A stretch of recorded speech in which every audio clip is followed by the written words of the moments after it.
La Metamorfosis, capítulo 1. Cuando Gregorio Samsa despertó aquella mañana, luego de un sueño agitado, se encontró en su cama convertido en un insecto monstruoso.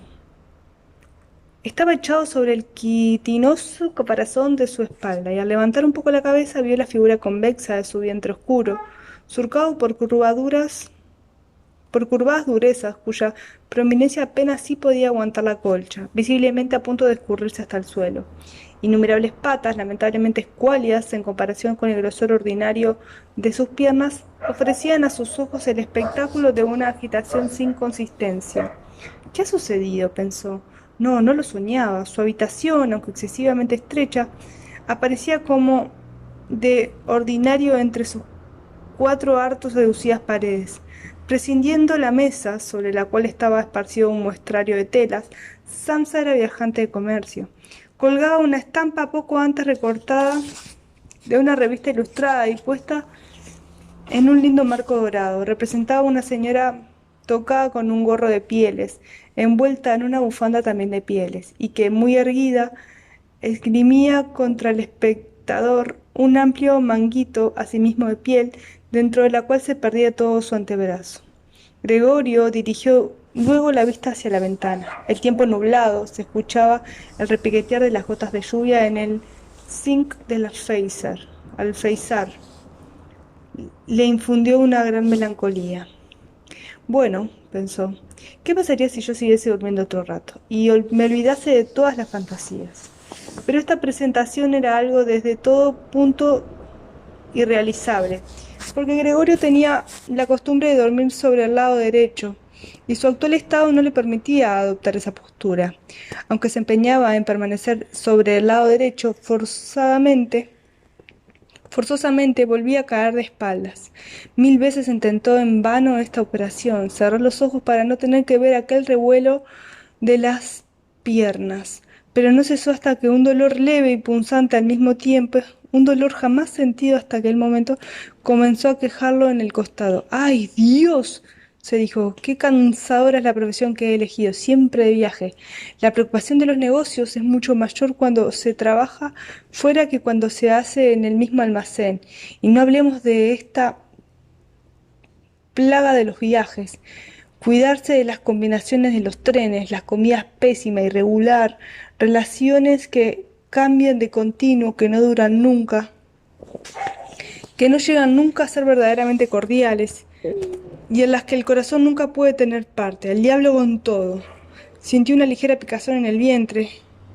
Con lentitud se estiró sobre la espalda en dirección a la cabecera, al fin de poder alzar mejor la cabeza. Vio que el sitio que le ardía estaba cubierto de unos puntitos blancos que no supo explicarse.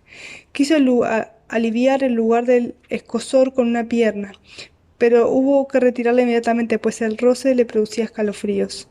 Se deslizó hasta retomar su anterior posición. Estos madrugones, se dijo, lo aturden a uno por completo. El hombre necesita dormir lo justo. Hay viajantes que se dan la vida de reyes. Cuando a media mañana llego a la fonda para anotar los pedidos, me los encuentro sentados tomando el desayuno. Si yo, con el jefe que tengo, quisiese hacer lo mismo, me vería en el acto de patitas en la calle. Y quién sabe si esto no sería para mí lo más conveniente. Si no fuese por mis padres, haría rato que me hubiesen despedido. Me hubiera presentado ante el jefe y con toda mi alma le habría manifestado mi modo de pensar. Se cae del escritorio. Eso de sentarse arriba del escritorio para, desde aquella altura, hablarles a los empleados que, como él es sordo, han de acercársele mucho, pero lo que es la esperanza todavía no la he perdido del todo. En cuanto tenga reunido el dinero necesario para pagarle la deuda de mis padres, unos 5 o 6 años todavía, vaya si lo hago. Bueno, pero ahora lo que tengo que hacer es levantarme, que el tren sale a las 5. Volvió los ojos hacia el despertador que hacía tic-tac encima del baúl. ¡Santo Dios!, exclamó para sus adentros. Eran las 6:30 y las agujas seguían avanzando tranquilamente. Es decir, ya era más, casi menos cuarto. Es que no había sonado el despertador. Desde la cama podía ver que efectivamente había sido puesto a las 4. En consecuencia, seguro que había sonado, pero ¿es posible continuar durmiendo tranquilo pese a aquel ruido que conmovía hasta los muebles? Su sueño no había sido tranquilo, pero por eso mismo, quizás había sido más profundo. ¿Y qué hacía él ahora? El tren siguiente salía a las 7. Para alcanzarlo era necesario apurarse demasiado. El muestrario no estaba aún empaquetado y por último, él mismo no se sentía nada dispuesto. Además, aunque alcanzara el tren no podía, no por ello evitaría la filípica del amo, pues el mozo del almacén, que había bajado al tren a las 5, debía haber anunciado ya su falta. El tal mozo era igual que su amo, sin dignidad ni consideración. Y si dijese que estaba enfermo, ¿qué pasaría? Pero además de ser muy penoso, infundiría sospechas, pues Gregorio, en los 5 años que llevaba empleado, no había estado enfermo ni una sola vez. Seguro vendría el principal con el médico de seguro.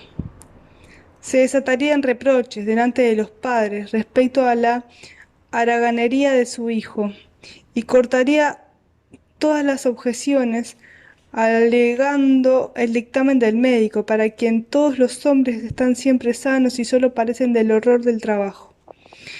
Y a la vez es que en este caso su opinión no habría carecido completamente de fundamento, salvo cierta somnolencia desde luego superflua después de tan prolongado sueño. Gregorio se sentía admirablemente, con un apetito particularmente intenso. Mientras meditaba atropelladamente, sin poderse decidir a abandonar la cama, y justo en el momento en el que el despertador daba las 7 menos cuarto, llamaba suavemente a la puerta que estaba junto a la cabecera de su lecho. «Gregorio», dijo la voz de su madre, «son las 7 menos cuarto, ¿no vas a ir de viaje?». «¡Qué voz más dulce!». Gregorio se horrorizó al oír, en cambio, la suya, que era la de siempre, pero salía mezclada con un doloroso e irreprimible silbido, en el cual las palabras, al principio claras, luego se trababan, resonando de modo que no estaba seguro de haberlas oído. Gregorio hubiera querido contestar detalladamente y explicando todo, pero en vista de ello se limitó a decir: «Sí, sí, gracias, madre, ya me levanto». A través de la puerta de madera, el cambio de la voz de Gregorio no debió notarse, pues la madre se tranquilizó con esta respuesta y se retiró. Pero este corto diálogo hizo saber a los demás miembros de la familia que Gregorio, contrariamente a lo que se creía, estaba todavía en la casa. Llegó el padre, a su vez, golpeando ligeramente la puerta y llamó: «Gregorio, Gregorio, ¿qué sucede?». Esperó un momento y volvió a insistir alzando la voz: «Gregorio, Gregorio». Mientras tanto, detrás de la otra hoja, la hermana se lamentaba dulcemente: «Gregorio, ¿no estás bien? ¿Necesitas algo?». «Ya estoy listo», respondió Gregorio, a ambos al mismo tiempo, aplicándose a pronunciar y hablando con gran lentitud para disimular el sonido extraño de su voz. Volvió el padre a su desayuno, pero la hermana siguió musitando: «Abre, Gregorio, te lo suplico». Cosa en la que no pensaba Gregorio, ni mucho menos felicitándose por el contrario de aquella precaución suya, costumbre contraída en los viajes de encerrarse en su cuarto por la noche, incluso estando en su casa. Había que empezar por levantarse de la cama, arreglarse sin ser molestado y, sobre todo, desayunar. Solo después de efectuar todo eso pensaría en lo demás, pues comprendía de sobra que en la cama no podía pensar. Recordaba haber sentido ya con frecuencia en la cama cierto olor, producido sin duda por alguna mala posición, y que una vez levantado resultaba ser obra de su imaginación, y tenía curiosidad por ver cómo habría de desvanecerse paulatinamente sus divagaciones de hoy. Tampoco dudaba de que el cambio de su voz era simplemente el principio de un resfriado mayúsculo, enfermedad profesional del viajante de comercio. Arrojar la colcha lejos de sí era una cosa sencilla, le bastaría para ello con acostumbrarse un poco, asombrarse un poco. La colcha caería por sí sola. Pero la dificultad estaba en la extraordinaria anchura de Gregorio para incorporarse. Podía haber ayudado con los brazos y las manos, Pero en su lugar tenía ahora innumerables patas en permanente agitación, y le era imposible hacerse dueño de ellas. Quería incorporarse y se estiraba, lograba por fin dominar una de sus patas, pero mientras tanto las demás proseguían su libre y doloroso tumulto. No conviene hacerse el zángano en la cama, pensó. Primero intentó sacar de la cama la parte de abajo del cuerpo, pero esta parte inferior, que por cierto no había visto todavía, y que, por lo tanto, le era imposible representarse en su exacta conformación, resultó ser demasiado difícil de mover. La operación comenzó despacio. Gregorio, ya nervioso, concentró toda su energía y sin detenerse ante nada, se arrastró hacia adelante. Pero no calculó bien la dirección. Se dio un fortísimo golpe contra los pies de la cama, y el dolor que esto le causó le demostró con su intensidad que la parte inferior de su cuerpo era, precisamente en su nuevo estado, la más sensible. Trató de sacar primero la parte superior y volvió con precaución la cabeza hacia el borde del lecho. Esto no ofreció ninguna dificultad, y no obstante su anchura y peso, todo el cuerpo siguió por fin, aunque lentamente el movimiento iniciado por la cabeza, pero al verse con esta colgando en el aire se le entró miedo de continuar avanzando de igual forma, porque dejándose caer así era necesario un verdadero milagro para sacar indemne la cabeza, y ahora menos que nunca quería perder el sentido. Antes prefería quedarse en la cama. Pero cuando después de realizar a la inversa los mismos esfuerzos subrayándolos con hondísimos suspiros, se halló de nuevo en la misma posición, y tornó a ver sus patas presas de una excitación mayor que antes, comprendió que no disponía de medio alguno para remediar tamaño absurdo, y volvió a pensar que no debía seguir en la cama, y que lo más cuerdo era arriesgarlo todo, aunque solo quedase una ínfima esperanza.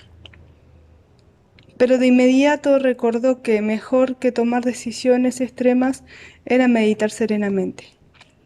Sus ojos se clavaron en la ventana, pero por desgracia la vista de la niebla que aquella mañana ocultaba por completo el lado opuesto de la calle, poca esperanza y escasos ánimos había de infundirle. Ya las 7, se dijo al oír de nuevo el despertador. Las 7 ya, y todavía continúa la niebla. Durante un instante permaneció echado sin moverse y respirando despacio, como si esperara que el silencio lo hubiese regresado a su condición normal. Pero pensó, antes de las 7:15 es preciso que me haya levantado. Sin contar, entre tanto, vendrá seguramente alguien del almacén a preguntar por mí, pues allí abren antes de las 7. Y se dispuso a salir de la cama, balanceándose cuán largo era. Dejándose caer de esta forma, la cabeza, que tenía firme propósito de mantener energéticamente erguida, saldría probablemente sin daño alguno. La espalda parecía ser bastante resistente, nada le parecía dar con ella en la alfombra.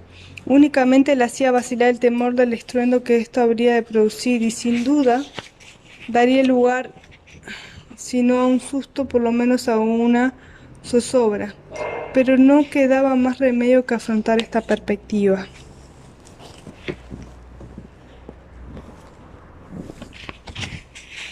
Gregorio ya estaba a medias fuera de la cama.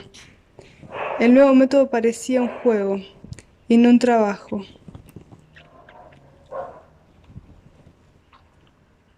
pues solo implicaba balancearse siempre hacia atrás. Cuando cayó en la cuenta de que todo sería más fácil si alguien viniese de su ayuda. Con 2 personas robustas, pensaba en su padre y en la criada, bastaría. Solo tendría que pasar los brazos por debajo de su abdomen, de su abombada espalda, desenfundarlo de la cama y, agachándose luego con la carga, permitirle solicitadamente estirarse por completo en el suelo, donde era de presumir que las patas mostrarían su razón de ser. Ahora bien, prescindiendo de que las puertas estaban cerradas, le convendría realmente pedir ayuda.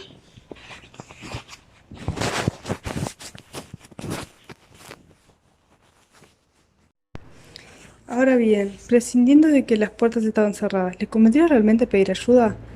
Pese a lo apurado de su situación, no pudo menos que sonreír. Ya había avanzado tanto que un único balanceo más fuerte que los anteriores alcanzaría para hacerle perder casi por completo el equilibrio. Además, muy pronto no le quedaría otro remedio que tomar una determinación, pues solo faltaba 5 minutos para las 7:15. En eso llamaron a la puerta del piso. Bien, debe haber alguien del almacén, empezó Gregorio, quedando de pronto suspenso. Mientras sus patas seguían danzando cada vez más rápidamente, permaneció todo en completo silencio. No abren, pensó entonces, asintiéndose a tal absurda esperanza. Pero como no podía menos que suceder, sintió aproximarse a la puerta las fuertes pisadas de la criada. Y la puerta se abrió. Le bastó oír la primera palabra pronunciada por el visitante para percatarse de quién era. Era el principal en persona. ¿Por qué estaría Gregorio condenado a trabajar en una casa de la cual la más mínima ausencia despertaría inmediatamente las más trágicas sospechas, en que los empleados, todos en general y cada uno en particular, no eran sino unos pillos? Es que no podía haber entre ellos algún hombre de bien que después de perder, aunque solo fuese un par de horas de la mañana, se volviese loco de remordimiento y no se hallase en condiciones de abandonar la cama. ¿Es que no bastaba acaso con mandar a preguntar por un chico suponiendo que tuviese fundamento esta manía de investigar, sino que era preciso que estuviese el mismísimo gerente a enterar a toda la inocente familia de que solo él tenía calidad para intervenir en la investigación de tan tenebroso asunto? Y Gregorio, sobreexcitado por estos pensamientos ya decidido, se lanzó con fuerza de la cama. Se escuchó un golpe sordo, que sin embargo no llegaba a ser estruendo. La alfombra suavizó su caída. Su espalda tenía también más elasticidad de lo que él había supuesto. Y esto evitó que el ruido fuese tan espantoso como temía, pero no tuvo cuidado en mantener la cabeza suficientemente erguida. Se hirió y el dolor hizo que la restregase rabiosamente contra la alfombra. Algo ha ocurrido ahí adentro, dijo el gerente, en la habitación de la izquierda.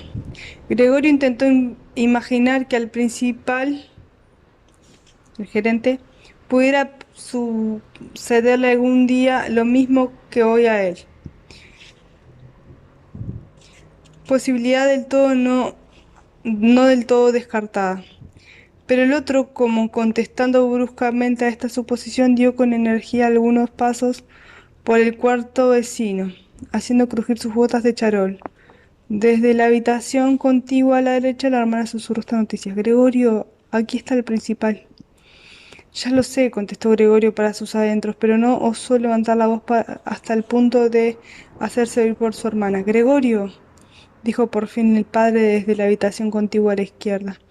Gregorio, ha venido el señor principal y pregunta por qué no te marchaste en el primer tren. No sabemos qué debemos contestarle. Además, desea hablar personalmente contigo. Haz el favor de abrir la puerta. El señor principal tendrá la bondad de disculpar el desorden del cuarto. Buenos días, señor Samsa.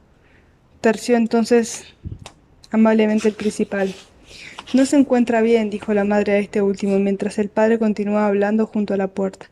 No está bien, créame, señor principal, sino cómo iba mi hijo a perder el tren. Si el muchacho no tiene otra cosa en la cabeza más que su trabajo. Casi me molesta que no salga nunca. Ahora, por ejemplo, ha estado aquí 8 días, pues ni una sola noche ha salido de casa. Se sienta con nosotros en la mesa, lee el periódico, sin decir palabra o estudia itinerarios. Su única diversión consiste en trabajos de carpintería. En 2 o 3 veladas ha tallado un marquito. Cuando usted lo vea se va a asombrar, es hermoso. Ahí está colgado en su cuarto, ya lo verá enseguida, en cuanto abra. Por otra parte, celebro verlo a usted, señor principal, pues nosotros solos nunca hubiésemos podido decidir. A Gregorio abrió la puerta. Es tan testarudo, seguramente no se encuentra bien, aunque antes digo lo contrario. Voy enseguida, voy enseguida, exclamó lentamente Gregorio, circunspecto e inmóvil para no perder palabra de la conversación. De otro modo, no sabría explicármelo, señora, repuso el principal. Es de esperar que no será nada serio, aunque por otra parte no tengo más remedio que decir que nosotros, los comerciantes, desgraciado o afortunadamente, como se quiera, tenemos la fuerza de saber sufrir a menudo ligeras indisposiciones anteponiéndonos los negocios a todo. Bueno, preguntó el padre, impacientándose y tornando a llamar a la puerta. ¿Puede entrar ya el señor principal? No, respondió Gregorio. En la habitación contigua a la izquierda reinó un silencio lleno de tristeza y la hermana comenzó a sollozar en la de la derecha. ¿Pero por qué no iba ella a reunirse con los demás? Es verdad que acababa de levantarse y que ni siquiera había comenzado a vestirse, pero ¿por qué lloraba? Quizás porque su hermano no se levantaba, porque no hacía pasar al principal o porque corría el peligro de perder su puesto, con el que el dueño volvería a atormentar a los padres con las deudas de antaño. Pero estas, por el momento, eran preocupaciones completamente gratuitas. Estaba todavía allí, no pensaba ni remotamente en abandonar a los suyos. Por el momento, yacía en la alfombra, y a nadie que conociera el estado en el que se encontraba se le hubiese ocurrido que podría hacer entrar a su cuarto al principal. Pero esta pequeña descortesía, que más adelante sabría explicar satisfactoriamente, no era motivo para despedirlo sin demora. Gregorio pensó que por lo pronto mucho mejor que coaccionarlo con llantos y discursos era dejarle tranquilo. Pero la incertidumbre en que se hallaba respecto a él era precisamente lo que aguijoneaba a los otros, disculpando su actitud. Señor Samsa, dijo por fin el principal, con voz hueca, ¿qué significa esto? ¿Se está atrincherando usted en su habitación? No responde más que consigo que no. ¿Inquieta usted grave o inútilmente a su familia? Y dicho sea paso, falta a su obligación en el almacén de manera verdaderamente inaudita. Le hablo a usted aquí en nombre de sus padres y de su jefe, y le ruego muy en serio que se explique de inmediato con claridad. Estoy asombrado. Yo le tenía a usted como un hombre formal y juicioso, y aparte que ahora, parece que ahora de repente quiere hacer gala de incomprensibles extravagancias. Es verdad que el jefe me insinuó esta mañana una explicación posible de su falta. Refiérase al cobro que se le encargó a usted hiciera anoche en efectivo, pero yo casi empeñé mi palabra de honor de que esta explicación no era correcta. Pero ahora, ante este silencio incomprensible, no me quedan ganas de seguir interesándome por usted. Su posición no es muy segura. Mi intención era decirle todo esto a solas, pero como usted tiene a bien hacerme perder el tiempo inútilmente, no veo por qué no habría de enterarse también sus señores padres. En estos últimos tiempos su trabajo ha dejado mucho que desear.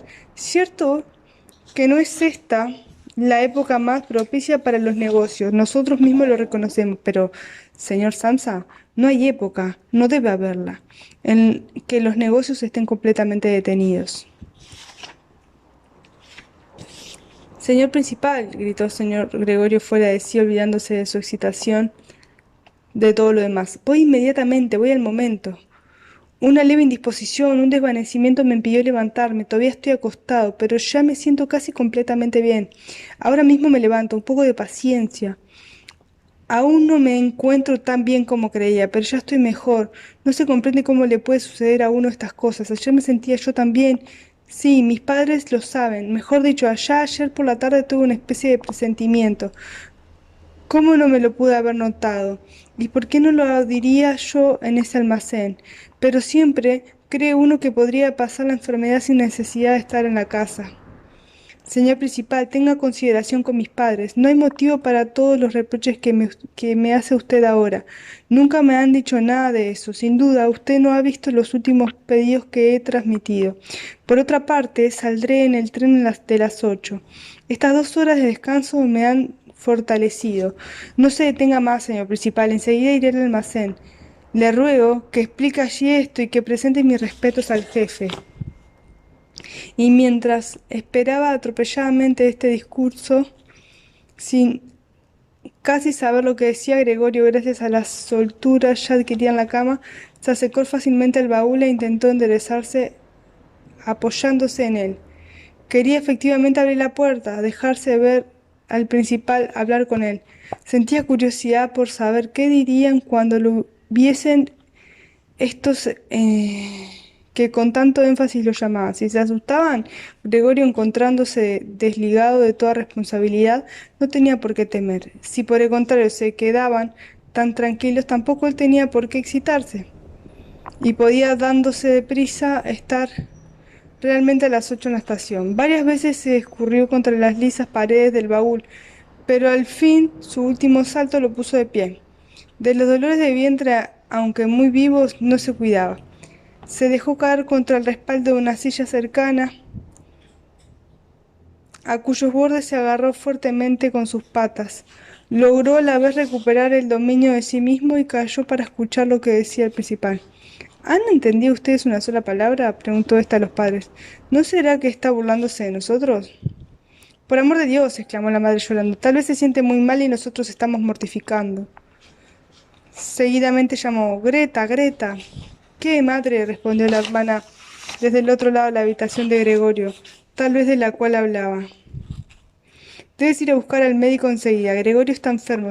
¿Han oído cómo hablaba ahora? Es una voz animal, dijo el principal, que hablaba en voz sumamente baja, comparada con el griterío de la madre.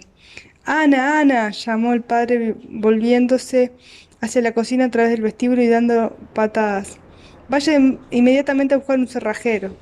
Ya se sentía el rumor de la falda de las dos muchachas que salían corriendo. ¿Cómo se había vestido tan rápidamente su hermana? Y ya se oía abrir de golpe la puerta del piso, pero no se percibió ningún portazo. Debieron dejar la puerta abierta, como suele suceder en las casas donde ha ocurrido una desgracia. Pero Gregorio se hallaba ya mucho más tranquilo. Cierto es que sus palabras resultaban incomprensibles, aunque a él le parecían muy claras. Más claras que antes, sin duda, porque ya le iba acostumbrando al oído.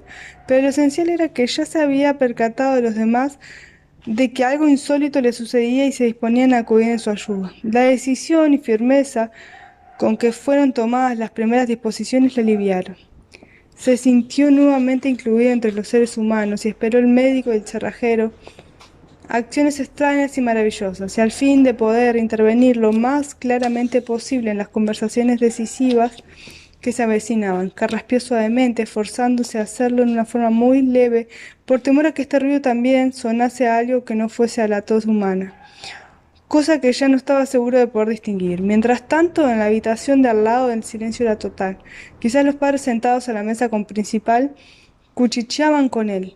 Tal vez estaban todos juntos en la puerta escuchando. Gregorio se deslizó lentamente con el sillón hacia la puerta. Al llegar allí, abandonó el asiento, se arrojó contra esta y se sostuvo de pie, agarrando pegado a ella con la viscosidad de sus patas.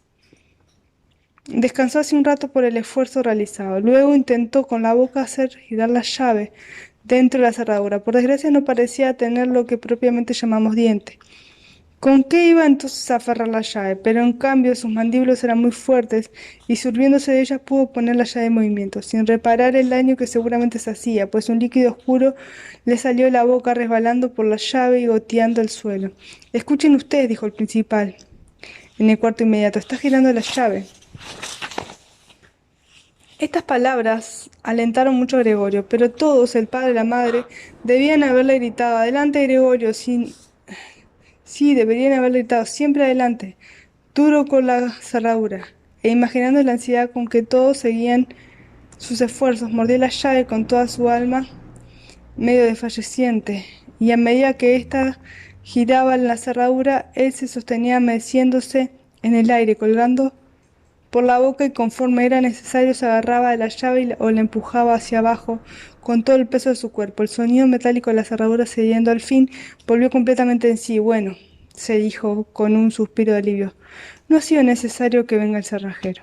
Y golpeó en el pestillo con la cabeza para terminar de abrir. Este modo de hacerlo fue la causa que, aunque libre ya de la entrada, todavía no se lo viese. En primer lugar, giró lentamente contra una de las sogas de la puerta, con gran cuidado para no caerse bruscamente de espaldas en el umbral, y aún estaba ocupado en llevar a cabo tan difícil movimiento sin tiempo a pensar en otra cosa, cuando sintió un «oh» del principal, que sonó como suena un mugido de viento, y vio a este hombre, el más cercano a la puerta, taparse la boca con la mano y retroceder lentamente, como llevando por una fuerza invisible. La madre, que, no obstante la presencia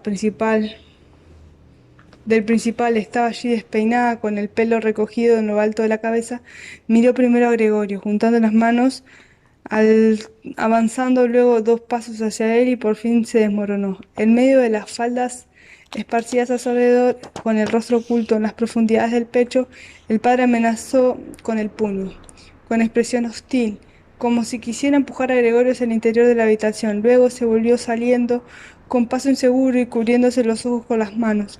Rompió a llorar, de tal modo que el llanto sacudía su robusto pecho. Gregorio, pues, no llegó a penetrar en la habitación desde el interior de la suya. Permaneció apoyado en la hoja de la cerrada, en la puerta, de modo que solo pensaba presentaba la parte superior del cuerpo, con la cabeza inclinada en medio lado, examinando a los presentes. Mientras había ido clareando y en la acera opuesta se recordaba nítidamente una parte del negruzco edificio de enfrente, se trataba de un hospital, cuya fachada monótona rompían simétricas ventanas. La lluvia no había cesado, pero caía ya en gotas aisladas, que veían llegar intermitentemente al suelo. Sobre la mesa estaban los utensilios del servicio del desayuno, pues para el padre esa era la comida principal de día y gustaba de prolongarla con la lectura de varios periódicos.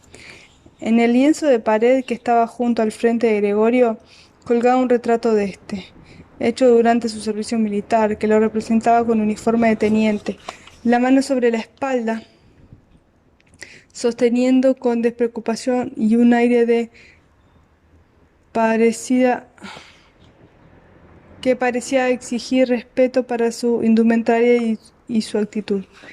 Esa habitación daba al vestíbulo. Por la puerta abierta se veía la del piso, abierta también, el rellano de la escalera y el arranque de esta última que conducía a los pisos inferiores. Bueno, dijo Gregorio, consciente de ser el único que había conservado la serenidad. Bueno, me he visto al momento, recojo el muestrario y salgo de viaje. ¿Me permitís que salga de viaje, verdad? Señor principal, ya ve usted que no soy caprichoso y que trabajo a gusto. El viajar es cansador, pero yo no sabría vivir sin viajar. ¿A dónde va usted, señor principal? ¿Al almacén? ¿Sí? ¿Lo contará todo tal como ha sucedido? ¿Puede uno tener un momento de debilidad para el trabajo? Pero entonces es precisamente cuando deben acordarse los jefes de lo útil que uno ha sido y pensar, una vez pasado el impedimento, volverá a ser tanto más activo y trabajará con mayor celo. Yo, como usted bien sabe, le estoy muy agradecido al jefe. Por otro lado, también debo atender a mis padres y a mi hermana. Es verdad que hoy me encuentro en una difícil situación, pero trabajando lograré abrirme paso. Usted no me haga la cosa más difícil de lo que ya es. Póngase de mi parte. Ya sé que al viajante no se lo quiere. Todos creen que gana el dinero a paladas y que se da la gran vida. Cierto es que no hay ninguna razón especial para que este prejuicio desaparezca, pero usted, señor principal, está más enterado de lo que son las cosas que el resto del personal. Incluso, dicho sea entre nosotros, que el propio jefe, el cual en su calidad de amo, se equivoca con frecuencia respecto de un empleado. Usted sabe muy bien que el viajante, como está fuera del almacén la mayor parte del año, es fácil pasto de murmuraciones y víctima propicia de coincidencias y quejas infundadas, contra las cuales no le es fácil defenderse, ya que la mayoría de las veces no llega a su conocimiento y que únicamente al regresar reventado de un viaje, es cuando empieza a notar directamente las terribles derivaciones de una conjura invisible. Señor principal, no se vaya usted sin decirme algo que me pruebe que me da usted la razón, por lo menos en parte.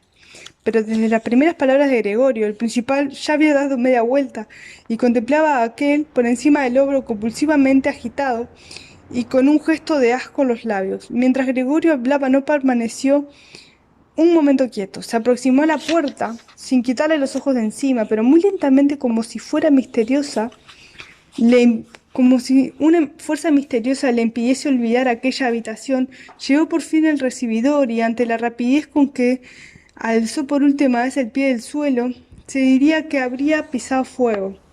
Estiró su brazo derecho hacia la escalera, como si esperase encontrar allí milagrosamente su libertad. Gregorio comprendió que no debía en ningún modo dejar marchar al principal en ese estado de ánimo, pues pues si no su puesto en el almacén estaba seriamente amenazado. Sus padres no lo comprendían tan bien como él, porque en el transcurso de los años había llegado a hacerse la ilusión de que la posición de Gregorio en aquella casa solo podía acabar con su vida. Además, había renunciado a toda prudencia.